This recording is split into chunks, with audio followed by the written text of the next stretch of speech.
देखिए, आज पढ़ेंगे भारत की जलवायु। Indian climate. भारत की जो जलवायु है उसमें काफ़ी क्षेत्रीय विविधताएं पाई जाती हैं। और जलवायु के तत्वों के विवरण पर भारत की स्थिति को देखें तो भारत उष्णकटिबंध और शीतोष्णकटिबंध दोनों कटिबंधों में पाया जाता है। यानी कि जिसका दक्षिणी हिस्सा है जो कि उष्णकटिबंध में आता है और उत्तरी जो हिस्सा है वो शीतोष्णकटिबंध में आता है। लेकिन भारत की जो भौगोलिक स्थिति है वो दो कटिबंधों में स्थित है, लेकिन यहाँ जो जलवायु पाई जाती है तीनों प्रकार की ही पाई जाती है। यानी कि उष्णकटिबंधीय जलवायु पाई जाती है, शीतोष्णकटिबंधीय जलवायु और शीतकटिबंधीय जलवायु भी यहाँ पाई जाती है। तो इस तरह से भारत में जो है तीनों प्रकार की जलवायु यहाँ पाई जाती है। लेकिन भारत की जो मुख्य रूप से जलवायु है वह है मानसूनी जलवायु। मानसूनी जलवायु जो है वो मौसम के अनुसार बदलती रहती है।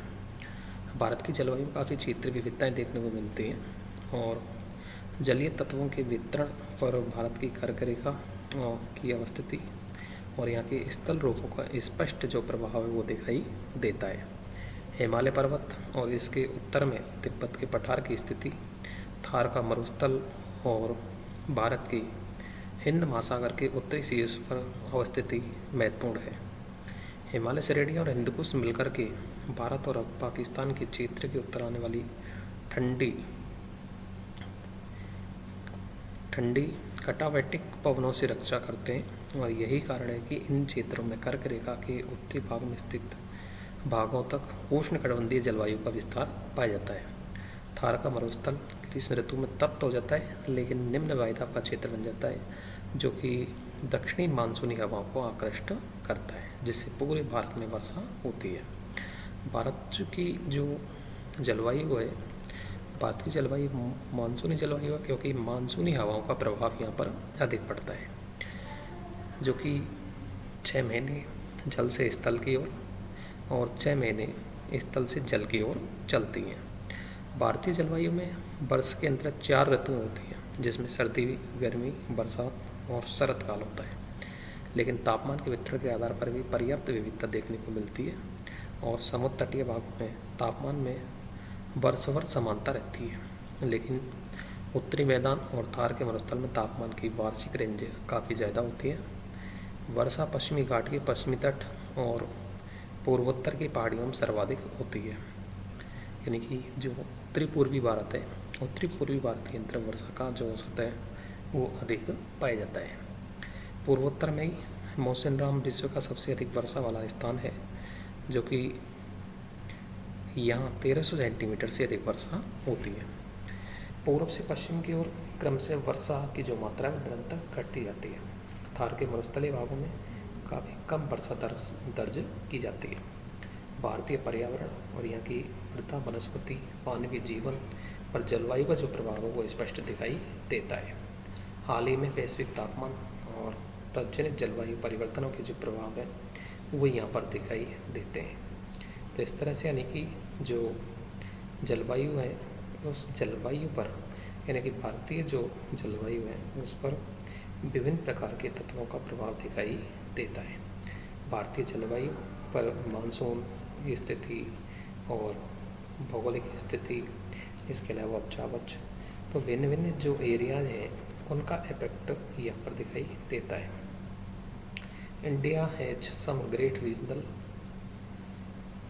vegetations in climate and meteorology in India on the distribution of elements.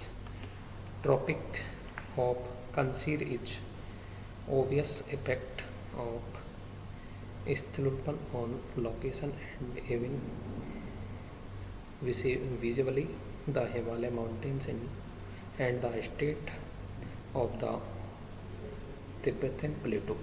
यानी कि भारतीय जो जलवायु है, भारतीय जलवायु पर हिमालय पर्वत और तिब्बत के पठार का जो महत्व है वो अधिक है, क्योंकि हिमालय जो है भारत में उत्तर से आने वाली हवाओं को रोकता है, जो कि यहाँ के जो वातावरण है उसको ठंडा होने से बचाता है। जबकि जो तिब्बत का पठार है तिब्बत का पठार यानी कि वर्षा को आकर्षित करता है, क्योंकि यहाँ तिब्बत के पठार पर निम्न वायुदाब का केंद्र बन जाता है और ग्रीष्म काल में निम्न वायुदाब का केंद्र बन जाने के कारण हवाएं इस तरफ आकर्षित होती हैं, और जब हवाएं इस तरफ आकर्षित होती हैं तो वहाँ वर्षा की मात्रा प्राप्त होती है। तो इस तरह से यानी कि जो जलवायु है वो जलवायु प्रभावित होती है। वैसे यानी कि जलवायु और मौसम में जो अंतर होता है वो आप लोगों को पता है कि मौसम एक समय विशेष की औसत वायुमंडलीय दशाएं जो होती हैं उनको मौसम कहा जाता है, और एक लंबे समय की जो औसत वायुमंडलीय दशाएं होती हैं उनको जलवायु कहा जाता है। तो इस तरह से यानी कि मौसम और जलवायु में अंतर होता है। मौसम कुछ समय विशेष की स्थलीय वायुमंडलीय दशाएं होती हैं, जैसे कि 2 घंटे, 3 घंटे, 4 घंटे, और जलवायु जो होती है एक लंबे समय की वायुमंडलीय दशाएं होती है। लंबे समय का जैसे कि 1 वर्ष या 2 वर्ष या 3 वर्ष, तो यानी कि वो एक लंबे समय की वायुमंडलीय दशाएं होती हैं जो कि वो किसी भी क्षेत्र की भौगोलिक स्थिति को स्पष्ट करते हैं, बाकी जलवायु को बताते हैं। भारत की जलवायु में यदि अपन देखें तो भारत की जलवायु को जो प्रभावित करने वाले तत्व हैं उनमें तापमान, वर्षा और भौगोलिक स्थिति, जल एवं स्थल का वितरण, जो विभिन्न तत्व हैं वो प्रभावित करते हैं। जैसे तापमान है, तापमान जो है भारत के अंतर्गत अलग अलग क्षेत्रों में अलग अलग पाया जाता है। जैसे कि पश्चिमी रेगिस्तानी भाग है जहाँ तापमान 48-49 डिग्री सेल्सियस तक पहुँच जाता है, जबकि हिमालय पर्वतीय क्षेत्र है वहीं शीतकाल ग्रीष्मकाल के अंतर्गत तापमान किन्हीं किन्हीं क्षेत्रों के अंतर्गत 10 डिग्री सेल्सियस से भी कम पाया जाता है। वर्षा है, वर्षा का औसत देखें तो वर्षा का औसत सभी क्षेत्रों में भिन्न है।